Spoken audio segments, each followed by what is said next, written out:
ये कहानी है जॉन नाम के मछुआरे की, जो हर रोज की तरह अपनी छोटी नाव लेकर समंदर में मछली पकड़ने निकलता है। लेकिन इस दिन कुछ अलग होता है। अचानक चारों तरफ घना कोहरा छा जाता है और दूर दूर तक कुछ दिखाई नहीं देता। जॉन रास्ता भटक जाता है और इधर उधर भटकते भटकते उसे एक सुनसान नाव नजर आती है। जिज्ञासावश वो अपनी नाव उस नाव से बांधता है और अंदर जाकर देखने का फैसला करता है। जैसे ही वो उस नाव के भीतर जाता है, उसके होश उड़ जाते हैं। पूरी नाव खाली थी, न कोई इंसान, न कोई आवाज, बस रहस्यमयी सन्नाटा। जॉन जब उस रहस्यमयी नाव में गया तो सब कुछ बिल्कुल सामान्य लगा। खाना ताजा था, कपड़े करीने से रखे थे और हर जगह इंसानी मौजूदगी के संकेत थे। लेकिन वहां कोई था नहीं। वो नाव को चालू करने की कोशिश करता है, पर इंजन काम नहीं करता। इतने विशाल समुद्र में अकेली और खाली नाव देखकर जॉन हैरान रह जाता है। वो दूरबीन से चारों ओर देखने की कोशिश करता है, शायद कोई पास में हो, लेकिन घना कोहरा सब कुछ ढक चुका था। निराश होकर वो कंट्रोल रूम लौटता है और वहां पड़ा रेडियो ऑन करता है, मदद के लिए कोई संकेत भेजने के इरादे से। जॉन ने रेडियो पर संदेश भेजा, ये नाव समंदर में फंसी है, कोई सुन रहा हो तो जवाब दे। संदेश भेजने के बाद उसने सोचा कि अब अपनी छोटी नाव से लौट जाना चाहिए। लेकिन जब वो बाहर आया तो उसकी नाव वहां नहीं थी, जबकि उसने उसे अच्छे से बांधा था। उसकी हैरानी और बढ़ गई जब देखा कि अब चारों ओर फैला कोहरा भी अचानक साफ हो गया था और आसमान एकदम खुला था। अब दोपहर का समय हो चुका था। जॉन को समझ नहीं आया कि ये सब क्या हो रहा है। वापस लौटने का कोई और रास्ता न देख वो उसी खाली जहाज पर लौट आया और नक्शे के सहारे रास्ता ढूंढने लगा। जॉन अब ये समझने की कोशिश करता है कि वो आखिर है कहाँ और अपने घर कैसे लौट सकता है। परेशानी ये थी कि उस रहस्यमयी नाव का इंजन खराब था। अगर उसे बचना था तो किसी भी हाल में इंजन को ठीक करना ही था। वो पूरे जहाज में टूल बॉक्स तलाशता है और कड़ी मेहनत के बाद इंजन ठीक कर लेता है। उसके लिए ये एक बड़ी राहत थी। अब नाव चालू हो चुकी थी और दिशा भी धीरे धीरे समझ आने लगी थी। लेकिन खतरा टला नहीं था। जॉन कंट्रोल रूम में जाकर फिर से रेडियो से संपर्क करता है, मगर इस बार भी कोई जवाब नहीं आता। सब कुछ अब भी रहस्य में डूबा था। फिर वो लड़का ऊपर आता है और उसे अचानक टॉयलेट जाना पड़ता है। कोई आसपास नहीं था तो वो सोचता है कि समंदर में ही कर लेता हूँ। जैसे ही वो किनारे जाता है, अचानक किसी ने पीछे से उसे धक्का दे दिया। वो सीधा पानी में गिरता है। हालत बेहद खतरनाक थी, लेकिन उसने रील को पकड़कर किसी तरह खुद को डूबने से बचा लिया। हवा और पानी का दबाव इतना ज्यादा था कि वापस नाव तक आना मुश्किल हो गया। मगर उसने हार नहीं मानी, हिम्मत जुटाई और धीरे धीरे रील के सहारे खुद को खींचते हुए फिर से नाव पर चढ़ाया। इस सब के बीच उसका काम पूरा नहीं हो पाया तो वो दोबारा टॉयलेट जाने लगा। जैसे ही वो नीचे पहुंचा, अचानक किसी ने जोर से दरवाजा बंद कर दिया। जॉन ने पहले इसे हवा का असर समझा और ध्यान नहीं दिया, लेकिन जब बाहर निकलने की कोशिश की तो देखा कि दरवाजा अंदर से बंद हो चुका है। अब वो हैरान रह गया। उसने दरवाजा खोलने की हर कोशिश की, यहाँ तक कि जेब से एक सिक्का निकालकर ताले में फंसाकर भी खोलने की कोशिश की, मगर सब बेकार गया। अब उसे लगने लगा कि इस जहाज पर वो अकेला नहीं है, कोई है जो उसे परेशान कर रहा है, जो दिखता नहीं लेकिन हर वक्त मौजूद है। उसे लगने लगा जैसे कोई उसके साथ बेरहमी से खेल रहा हो। वो जोर से चिल्लाया, कृपया जो भी हो दरवाजा खोल दो, मैं कोई चोर नहीं, बस देखने आया हूँ। लेकिन कोई जवाब नहीं आया। अब उसे समझ आ गया कि मदद की उम्मीद बेकार है। वो कीबिन की तरफ बढ़ा और अंदर जाकर जो देखा उससे उसकी रूह कांप गई। वहां खून के धब्बे थे। डरावना माहौल था, पर उसने डर को नजरअंदाज किया और एक कैंची उठाकर दरवाजा खोलने की कोशिश की। लेकिन ताला अब भी नहीं खुला। तभी पूरी नाव जोर जोर से हिलने लगी, जैसे कुछ बड़ा होने वाला हो। जॉन बेहद घबराया हुआ था। तभी उसकी नजर ऊपर की एक खिड़की पर पड़ी। वो किसी तरह उस खिड़की से बाहर निकला और चारों ओर देखा। दूर से एक विशाल कार्गो जहाज उसकी ओर आता नजर आया। उसकी दिशा सीधी उसी नाव की ओर थी। जॉन को समझ आ गया कि अगर वो जहाज टकराया तो सब खत्म हो जाएगा। अब उसे हर हाल में अपनी जान बचानी थी। उसने सिग्नल देने का सोचा, लेकिन उसके पास कुछ था नहीं। उसने तुरंत अपनी शर्ट उतारी और जोर जोर से लहराने लगा ताकि कार्गो जहाज का कोई उसे देख सके। लेकिन अफसोस, इतने प्रयास के बाद भी किसी की नजर उस पर नहीं पड़ी। अब जॉन को किसी भी हालत में अपनी जान बचानी थी। अगर उसकी नाव आगे बढ़ती रही तो कार्गो जहाज से टकराकर सब खत्म हो सकता था। तभी उसकी नजर खिड़की के पास लटकी एक रस्सी पर पड़ी। उसके दिमाग में तुरंत एक आइडिया आया, अगर वो इस रस्सी का इस्तेमाल करे तो शायद जहाज को रोक सके। उसने जल्दी से रस्सी बांधी और बाहर फेंकी ताकि नाव की गति रुक जाए। लेकिन हालात और बिगड़ गए। रस्सी इंजन के पंखे में फंस गई और खींचते हुए बाथरूम के अंदर आकर उसके गले में अटक गई। उसका दम घुटने लगा। मरने की कगार पर पहुंचकर उसने हिम्मत दिखाई और एक औजार से खुद को आजाद किया। उसकी गर्दन पूरी तरह लाल पड़ गई थी। वो लगभग मर ही गया था, बट आखिरी पल में खुद को बचा पाया। रस्सी इंजन में फंसी थी, जिससे जहाज की रफ्तार थम गई, मगर ये काफी नहीं था। भारी कार्गो जहाज फिर भी उससे टकरा गया। जोरदार टक्कर से उसका जहाज बुरी तरह हिल गया और जॉन जमीन पर गिरकर बेहोश हो गया। उसके सिर में गहरी चोट लगी थी। कुछ देर बाद जब उसे होश आया तो उसने देखा कि बाथरूम पानी से भर चुका था।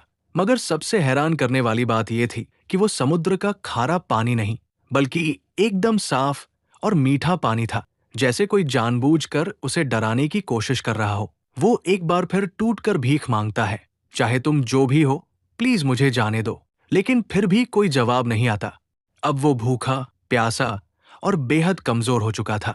जैसे तैसे उसने बाथरूम की शावर से पानी पिया, लेकिन जल्दी ही महसूस हुआ कि पानी खत्म हो गया है।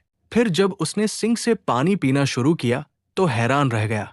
अब वो पानी खारा हो चुका था। उसे तुरंत समझ आ गया कि नाव में कहीं छेद हो गया है और समुद्र का पानी अंदर आ रहा है। ये नाव अब ज्यादा देर नहीं टिकेगी। वो घबराकर दरवाजा खोलने की कोशिश करता है, लेकिन लगता है किसी ने उसे बाहर से बंद कर रखा है। रात का समय था और ऊपर से दिखा कि कोई अदृश्य, शायद दुष्ट शक्ति इस नाव को नियंत्रित कर रही थी। पानी तेजी से बढ़ रहा था और जॉन थककर सो गया। रात में समंदर में भयानक तूफान आया, जिससे नाव बुरी तरह टूट गई और जॉन भी गंभीर रूप से घायल हो गया। सुबह जब उसकी आंख खुली तो पानी सिर तक पहुंच चुका था, सिर्फ चेहरा बाहर था। अब उसे लगने लगा कि बस कुछ ही पल बचे हैं। तभी अचानक कहीं से क्लिक की हल्की आवाज सुनाई दी, जैसे कुछ खुला हो। जैसे ही जॉन ने हैंडल घुमाया, दरवाजा जोर की आवाज के साथ खुल गया। पानी का दबाव इतना ज्यादा था कि दरवाजा टूटकर नीचे गिर पड़ा और इसी तरह वो बाहर निकलने में कामयाब हुआ। बाहर निकलते ही वो सीधा नाव की छत पर गया ताकि ताजी हवा में सांस ले सके, क्योंकि नीचे ऑक्सीजन लगभग खत्म हो चुकी थी। अब उसे यकीन हो गया था कि कोई अदृश्य ताकत उसे हर हाल में सताना चाहती है। वो शारीरिक और मानसिक रूप से टूट चुका था और नीचे की तरफ पानी लगातार भरता जा रहा था। उसे समझ आ गया कि अब नाव कभी भी डूब सकती है। जॉन ने तय कर लिया था अब वो इस जहाज पर नहीं रुकेगा। तभी उसे एक आइडिया आया। उसने जहाज से एयरबैग्स निकाले और टूटे हुए बाथरूम के दरवाजे को इस्तेमाल करके एक छोटा राफ्ट बना लिया। उसने सब कुछ मजबूती से बांधा ताकि राफ्ट टिक सके, लेकिन राफ्ट चलाने के लिए उसे कुछ और जरूरी सामान भी चाहिए था। उसने जहाज से खाना, पानी और जरूरी औजार जमा किए और खुद को पूरी तरह तैयार किया। फिर बिना पीछे देखे वो जहाज से उतर गया और राफ्ट पर सवार होकर धीरे धीरे समंदर में आगे बढ़ने लगा। वो राफ्ट पर था और उसके सामने वही बड़ी नाव अब भी खड़ी थी। कई घंटे गुजर गए, लेकिन न तो वो ज्यादा दूर जा पाया और न ही वो नाव डूबी, जिसे वो समझ रहा था कि 5 से 10 मिनट में डूब जाएगी। वो अब भी उसी हालत में थी। तभी उसके दिमाग में एक आइडिया आया, अगर ये नाव अभी तक नहीं डूबी तो क्यों न इसके रिसाव को ठीक कर लिया जाए। अगर ऐसा हो गया तो वो इस मजबूत नाव से आराम से सफर कर सकता है। ये सोचकर वो वापस नाव के पास गया। सबसे पहले उसने रिसाव को ठीक किया, फिर पाइप और औजारों से एक पंप तैयार किया ताकि पानी बाहर निकाला जा सके। उसने जो पंप बनाया था उसकी मदद से नाव में भरा समुद्र का पानी धीरे धीरे बाहर निकल गया। रिसाव ठीक करने और पानी हटाने के बाद उसने जहाज की बाकी दिक्कतें भी ठीक कर दी। साथ ही उसने बाहर से भी मरम्मत की ताकि आगे सफर में कोई और परेशानी न हो। काम खत्म होने के बाद उसने फिर से रेडियो से मदद मांगने की कोशिश की, लेकिन इस बार भी कोई जवाब नहीं आया। मायूस होकर वो वापस लौटा और नक्शा निकालकर एक बार फिर रास्ता समझने लगा।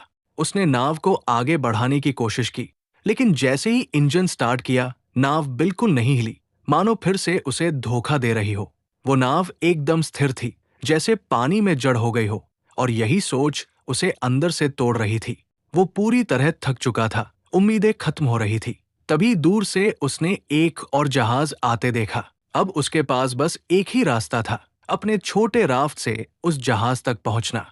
वो तुरंत राफ्ट पर चढ़ा और तेजी से उस जहाज की ओर बढ़ा। लेकिन तभी वो जहाज अचानक हिलने लगा और जॉन की तरफ तेजी से बढ़ने लगा, जैसे किसी ने उसे जानबूझकर उसकी ओर भेजा हो। जॉन ने अपनी रफ्तार बढ़ाई, लेकिन वो विशाल जहाज और भी तेज हो गया, और ठीक इससे पहले कि वो जहाज उसे टकराता, जॉन ने आखिरी कोशिश की और अपने बोट से कूदकर उस दूसरी नाव तक तैरने का फैसला किया, जो दूर जाती दिख रही थी। लेकिन जब तक वो वहां पहुंचा, वो नाव गायब हो चुकी थी। तभी उसे एहसास हुआ कि इस रहस्यमयी नाव पर कोई बुरी ताकत है, जो उसे कहीं जाने नहीं दे रही। उसने सोच लिया था कि चाहे जान चली जाए, वो इस नाव पर वापस नहीं जाएगा। लेकिन शाम तक पानी में तैरते तैरते ठंड बढ़ने लगी। नीचे डॉल्फिन्स तैर रही थी, पर पानी का तापमान बहुत गिर चुका था। ठंड सहन न हो पाने पर मजबूरी में वो फिर उसी नाव पर लौट आया। वो इतना थक और बीमार हो चुका था कि कुछ सोच पाने की हालत में नहीं था। बस चुपचाप एक कंबल ओढ़कर कमरे में सो गया। सुबह जब उसकी आंख खुली तो उसने फिर से इस जहाज से निकलने का फैसला किया।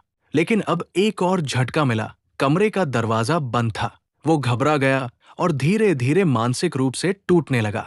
उसे कुछ समझ नहीं आ रहा था कि आखिर ये सब उसके साथ क्यों हो रहा है। तभी उसकी नजर कमरे में मौजूद एक छोटी सी केबिन पर पड़ी। उसने जैसे ही उसे खोला, ऊपर की ओर एक रास्ता नजर आया, एक वेंटिलेशन जिससे बाहर निकला जा सकता था। वो उस केबिन में घुस गया, जो एक तंग स्टोरेज एरिया था। हर बार जब वो स्टोरेज एरिया से ऊपर चढ़ने की कोशिश करता, फिसलकर नीचे गिर जाता। गिरने से उसे कई चोटें भी आई, मगर उसने हार नहीं मानी। बार बार गिरते हुए आखिरकार वो फिर से ऊपर पहुंचा और उस वेंट की खिड़की को खोलने की कोशिश की। लेकिन वो टस से मस नहीं हुई। ऐसा लग रहा था जैसे उसे जानबूझकर सील कर दिया गया हो। अब वहां की ऑक्सीजन भी तेजी से खत्म हो रही थी। सांस लेना मुश्किल हो रहा था। नीचे का दरवाजा भी बंद था। वो वापस कमरे में नहीं जा पा रहा था। उसे लगने लगा कि अब यही उसका आखिरी समय है। लेकिन तभी उसने फिर से वही क्लिक की रहस्यमयी आवाज सुनी। जैसे ही केबिन की खिड़की क्लिक की आवाज के साथ खुली, जॉन बिना समय गवाए बाहर निकल आया। ताजी हवा ने उसे थोड़ी राहत दी। बाहर आकर उसने देखा कि नाव एक छोटे से द्वीप की ओर बढ़ रही थी। ये देखकर उसके मन में उम्मीद जगी कि शायद अब वो इस डरावनी नाव से हमेशा के लिए आजाद हो जाएगा।